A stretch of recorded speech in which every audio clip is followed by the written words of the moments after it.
Hey everyone, welcome to another episode of Living a Full Life. I'm Dr. Enrico Dolcicore, and this week we'll be talking about food additives and how they can become toxic and what they do to our overall health.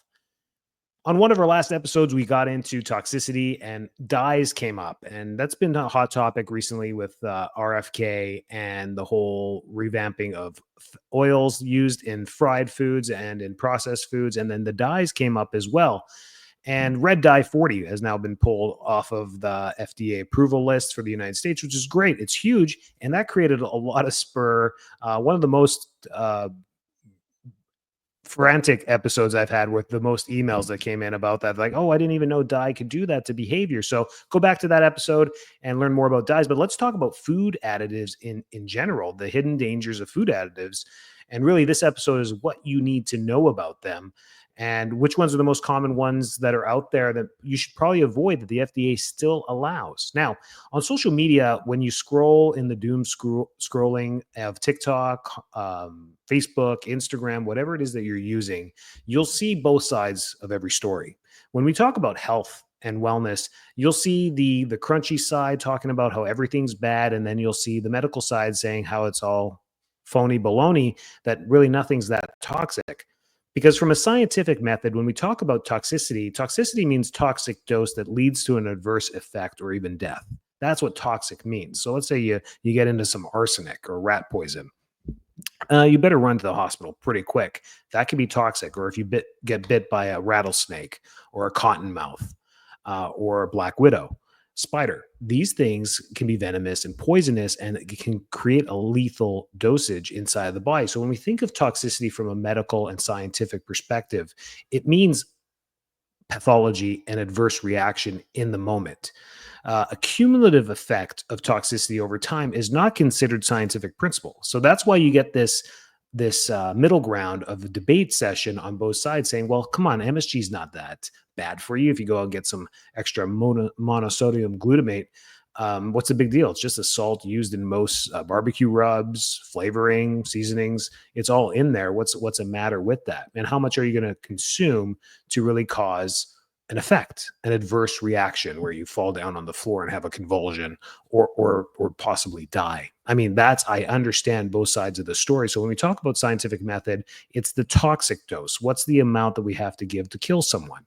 And then the scientific dose is the toxic effect.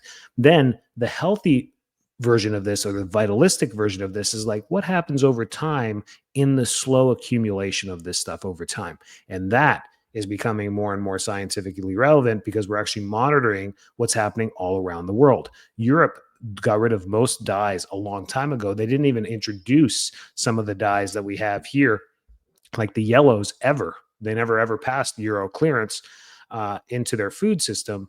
And then they had to pull blue and red 40 out of there very quickly because they were finding it linked to behavioral issues and lighting up the brain in negative ways. So here we are now in 2025 and re-looking at this stuff as we always should and seeing what is healthy and what is not. So when we talk about the worst food additives out there, I'm gonna list these in no particular order, but we're gonna go through them. I got about 10 that we really need to consider for yourself and your family when you're looking at additives and to avoid on all causes, because these are ones that accumulate over time to cause pathological change in the body, which may not lead to imminent death, but it will lead to disease, inflammation, obesity, diabetes, cancer. It can lead to all of these things. So let's talk about them. Artificial sweeteners has got to be on the top of the list. We got to talk about this.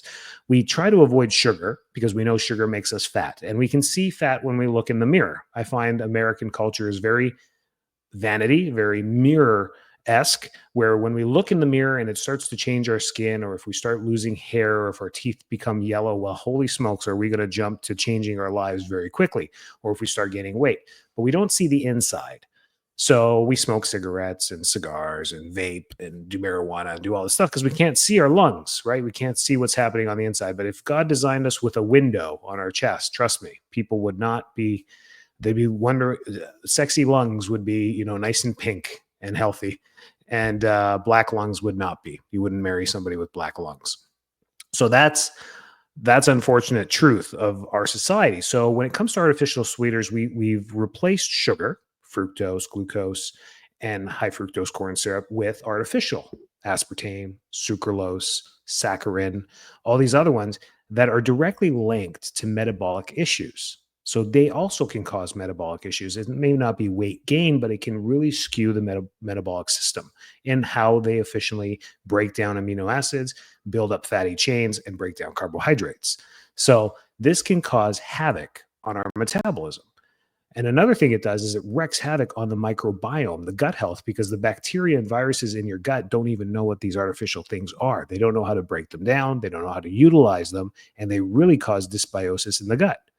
And some of them even have a potential carcinogenic effect. Aspartame in the 90s was shown and proven to be linked to not calcification, but mildewing of the brain, where a film and a layer was building up on people's brains linked to type 3 diabetes, or what we dementia and Alzheimer's. So these studies are out there. So that what they did is renamed aspartame, but they still continue to use derivatives of it. Danger, danger. So artificial sweeteners in, every now and then, if you're grabbing a diet soda, that's okay. Having 2 diet sodas every day because you're replacing the 2 sugary sodas you used to do 10 years ago, not a good idea. The accumulative effect has an effect. That's it. So I would say artificial sweeteners, number 1. Number 2, MSG. I brought it up earlier. It's an excitotoxin that can cause headaches, fatigue, and neurological issues. Now, you're going to say, why would salt cause this? And does eating it once, at a buffet really going to affect me? No, you may have some cravings. You may have some lucid dreams that night. So those are common side effects, and then they go away. But I had the opportunity of working in in an animal tech facility at a University of Calgary in the medical lab, where we worked with mice, rats, and small animals for diabetes research, Parkinson's research, and each doctor managed different labs and different things. And I was more of a tech. And there was one with the monosodium glutamate. And what ended up happening is you can cause instant seizures in infant mice immediately, depending on the dose that you give them. So you give them, a 0.01 gram, didn't really know much. They become hungrier, they ate more, and they were fatter long-term. But the short-term one was what happened if you gave them 0.02 or 0.03, they would go into convulsions. 0.04, they would die.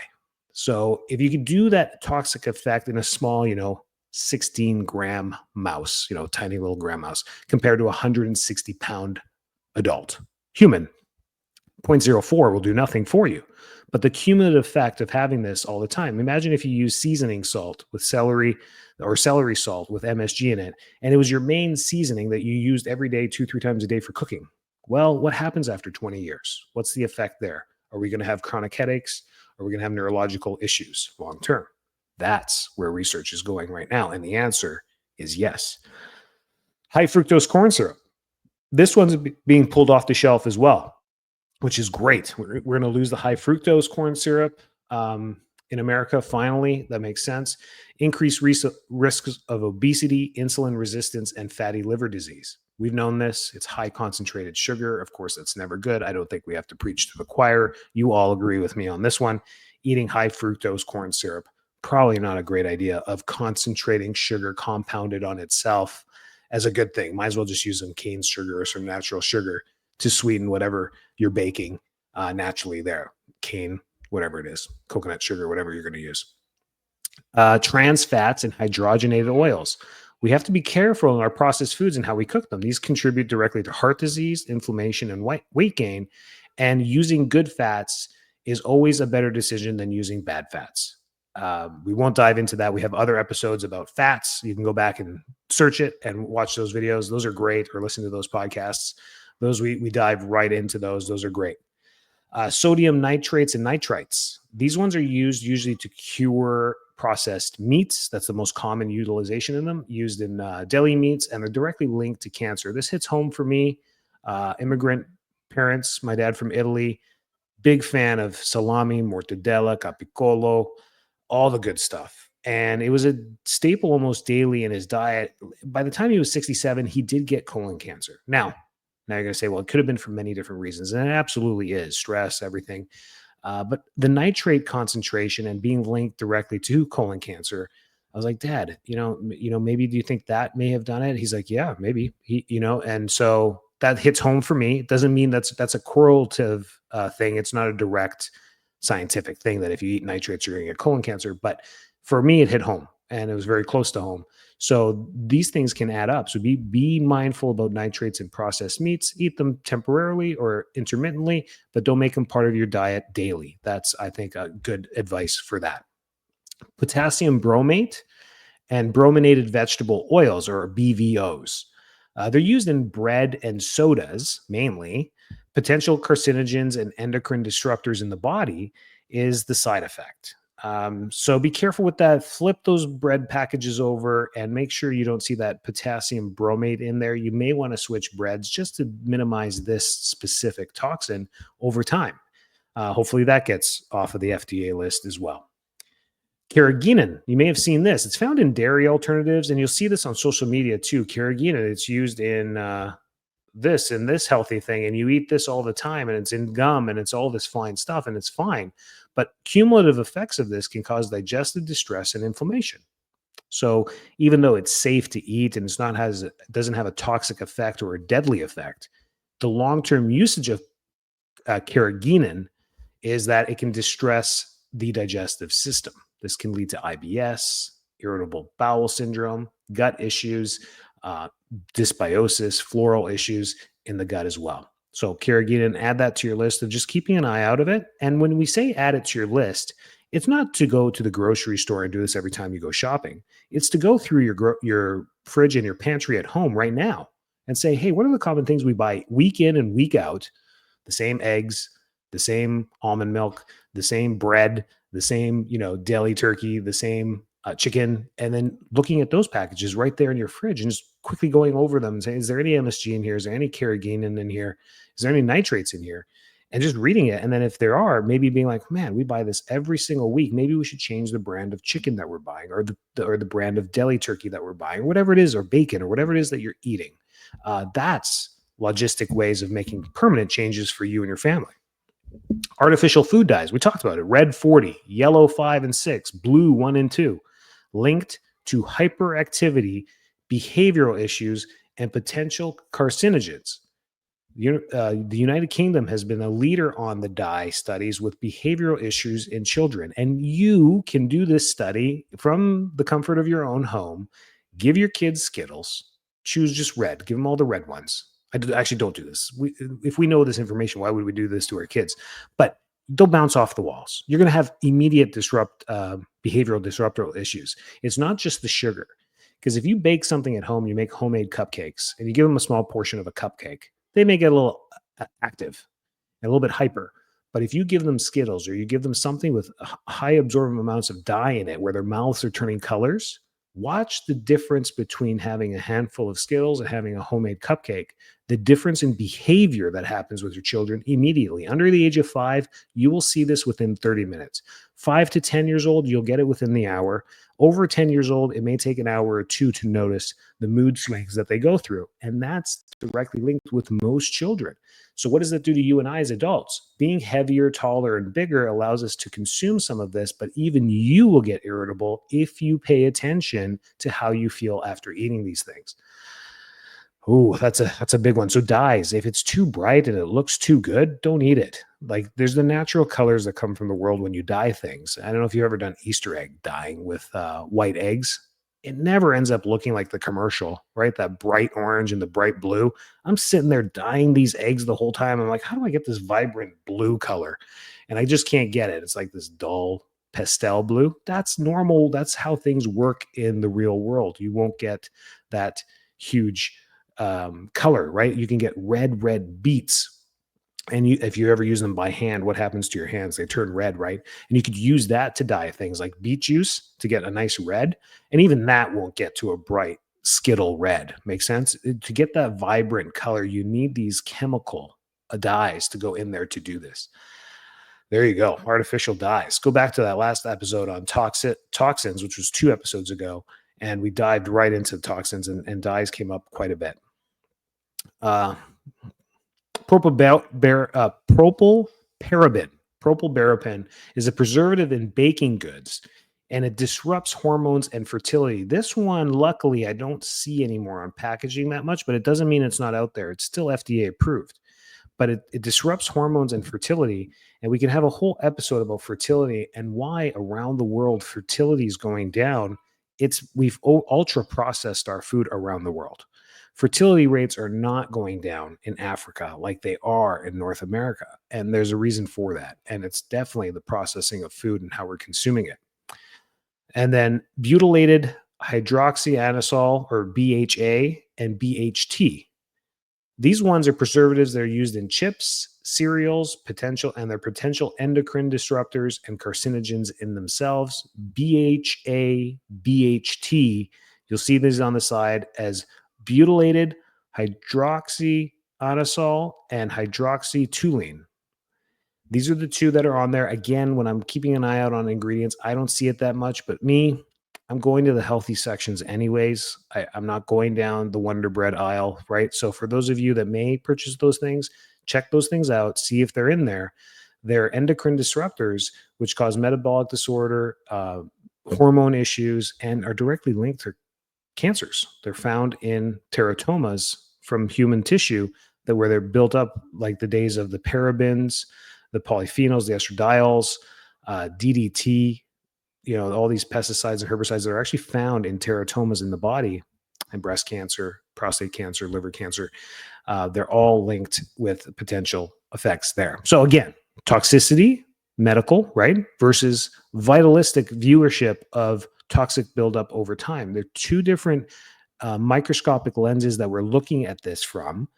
And these things are not venomous bites from a rattlesnake, right? They're not going to immediately have an effect where you have to rush to the hospital. But the cumulative effect is being shown in the research and the literature to have a cumulative pathological change in the bodies. And we need to be on top of this, especially as parents. We got to protect our kids and what goes in their bodies. Now, you may ask things like, why are these additives allowed? Well, hopefully there's a change starting with the whole change in government and their stance on making America healthy again. I guess that was their whole thing. I'm not going to hold my breath. They're still government. They're still politicians. I don't trust a single one of them. But if change happens, that's absolutely wonderful.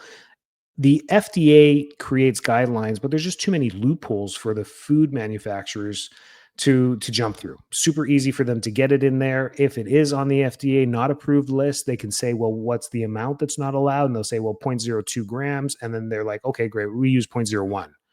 They're still adding it in there to make sure that the food stays addictive and palatable. Processed food's not good. I don't know if you've ever been in factories where they've done this. They're all made the same way. They're all dried out. So they all taste pretty much bland. And what you have to add to them is lots of salt and lots of sugar to make them taste good. Then to hold them on the shelf and hold the ingredients together, you have to have binders and preservatives so that they don't spoil on the shelf, so they can last there for a few weeks, 4 weeks, 8 weeks, 12 weeks, so they can sell the product. Make sense? That's the loophole. So these manufacturers are going to the FDA saying, listen, it's not logistically possible for us to create this Twinkie or this Oreo or this cookie and put it on the shelf by your guidelines, because if we do, it's going to be bad in 8 days. It won't last. We need to use hydrogenated oils. So what's the allowable dose? Then they go to medicine and research and they're like, listen, this is the toxic dose. Don't ever cross this point. We'll allow this much. And then it passes. That's, in a nutshell, how this goes. It's not evil corporations trying to kill people. It's literally them saying, listen, we found out a way through chemistry on how to make these foods last on the shelf so the consumers can buy them in a reputable time, in an allowable time. And then the FDA is like, that makes sense. Then the food companies give the FDA and the politicians lots of money, called lobbying, and they're convinced. They're like, oh, yeah, this is good.